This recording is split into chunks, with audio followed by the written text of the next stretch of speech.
नमस्कार दोस्तों, स्वागत है आपका इस वीडियो में। तो अपनी जो सीरीज चल रही थी 15 मिनट एसएससी शो में, आज का उसका टॉपिक है डाइस।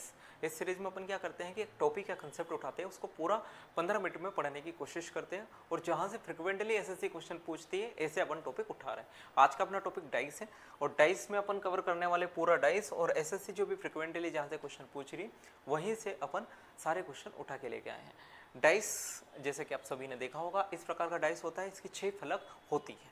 ठीक है, डाइस अपने पास में दो प्रकार के होते हैं। डाइस मतलब पासा, दो प्रकार का, स्टैंडर्ड डाइस और एक non standard dice. Standard dice का मतलब क्या है, जिसकी विपरीत फलक मतलब अपोजिट साइज का सम कितना होता है, 6 होता है। मतलब जैसे यहाँ पर अगर 1 है और तो 1 की विपरीत जो फलक होगी उसका अपोजिट कितना होगा, 6।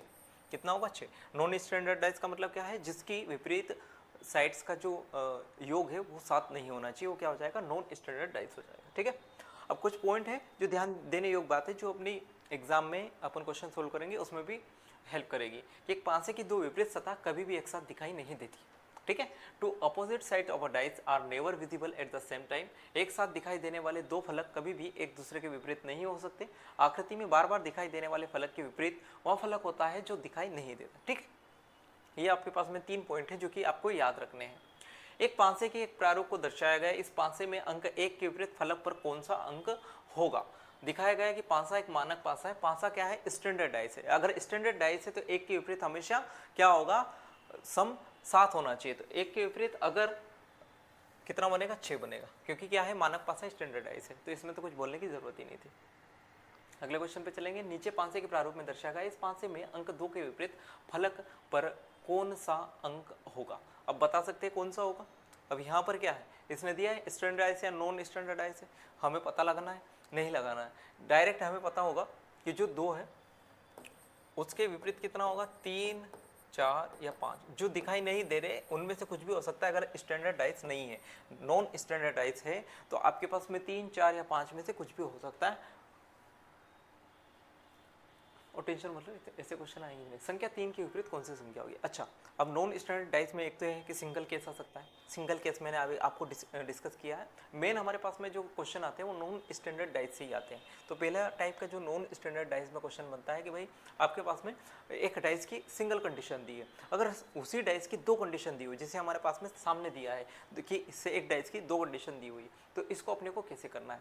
जैसे अभी जब भी आपके पास में ऐसी कंडीशन देगा, एक डाइस की 2 कंडीशन देगा, तो उसमें कुछ ना कुछ कॉमन होगा। या तो एक कॉमन होगा, या तो एक संख्या कॉमन होगी, एक नंबर कॉमन होगा, या फिर 2 नंबर कॉमन होगा। यहाँ पर अपन देखते हैं कि क्या कॉमन है। यहाँ पर आपके पास में दिख रहा होगा कि सर 2 कॉमन है, यहाँ भी 2 है, यहाँ भी 2 है। तो जो कॉमन है मैंने उसको यहाँ भी लिख लिया, यहाँ लिख लिया। और जो कॉमन है वहाँ से लेके क्लॉक की दिशा में, क्लॉक वाइज जो भी नंबर दिए है उसको लिख लेना है। जैसे 2 के साथ में कितना दिया, 2 के बाद 1 दिया है, 3 दिया है। ऐसे यहाँ पर देखेंगे तो क्लॉक वाइज चलना है। क्लॉक वाइज कैसे चलते हैं, ऐसे चलेंगे।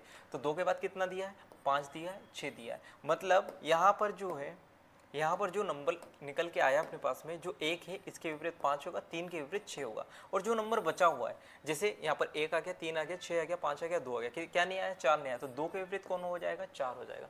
तो 3 के विपरीत पूछा था, 3 के विपरीत क्या हो जाएगा, 6 इस सवाल का उत्तर होगा। ठीक है, बहुत आसान से सवाल होते हैं डाइस के और आप आसानी से इसमें 2 नंबर पक्के कर सकते हो।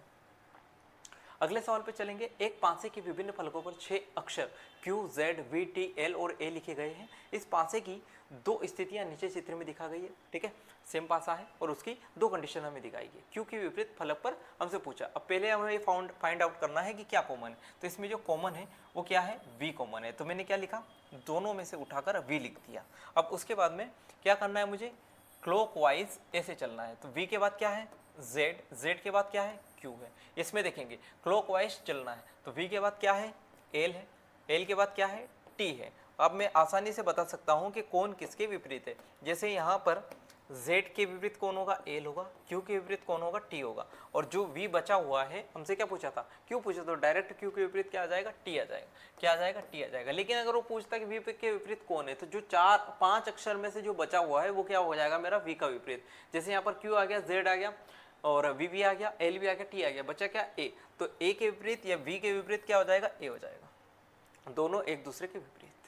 अब यहाँ पर अगर अपन देखें, यहाँ पर क्या पूछा है उसने, सेम क्वेश्चन है लेकिन T अक्षर के विपरीत पूछा था। क्या पूछा, T अक्षर के विपरीत। यहाँ पर कॉमन क्या है, कॉमन अगर आप देखोगे सर तो क्यू वी टी दिया है, यहाँ पर एस टी यू वी दिया है, तो टी इन दोनों में कॉमन है, तो टी को मैंने यहाँ लिखा, टी लिखा।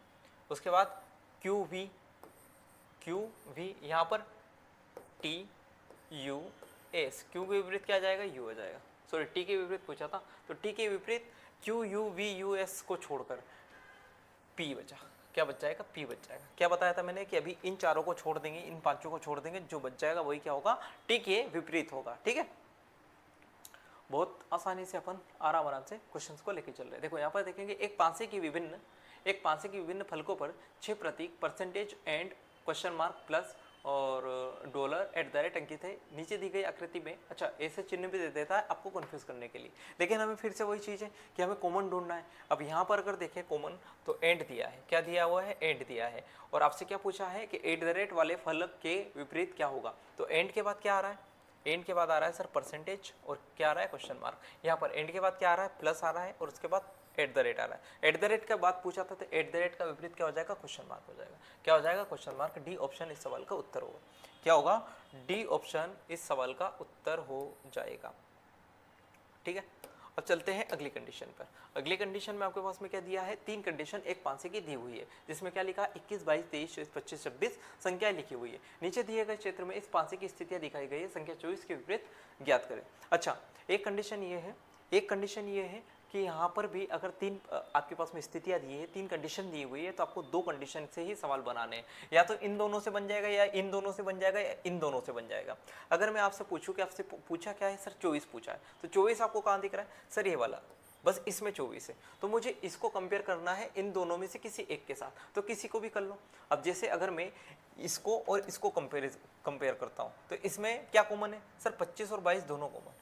क्या कॉमन है, 25 और 22 दो कॉमन। अगर 2 संख्या आपके पास में कॉमन दिख जाए, अगर 2 संख्या आपके पास कॉमन दिख जाए, तो जो बची हुई संख्या वो एक दूसरे की क्या होगी, अपोजिट होगी या फिर विपरीत होगी। जैसे यहाँ पर 24 बच गए, यहाँ पर 21 बच गई, तो 21 के विपरीत क्या हो जाएगा, 24 हो जाएगा। 21 के विपरीत क्या हो जाएगा, 24।